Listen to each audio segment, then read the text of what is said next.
Ambassadeur de la Fédération de Russie au Mali et en même temps doyen du corps diplomatique.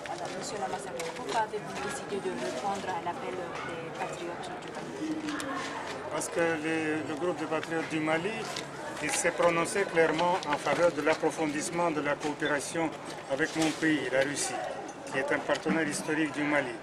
Et dans le contexte actuel vécu par le Mali, le contexte très difficile, très pénible, il est normal que les gens se tournent à leur vieil ami qui est la Russie pour compter sur plus d'assistance, peut-être plus d'efforts pour l'accompagnement du Mali dans ces circonstances. Et justement, j'ai parlé lors de cette réunion de différents secteurs d'activité de notre coopération dans lesquels justement on parle de la façon de mieux aider le Mali. Mais ça ne se fait pas dans la précipitation.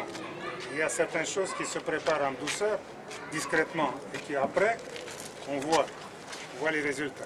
Donc c'est le résultat évidemment qui compte et c'est aussi notre position. Et notre position, elle est celle de principe pour le maintien de l'unité, de la souveraineté, de l'intégrité territoriale du Mali, sans aucun équivoque.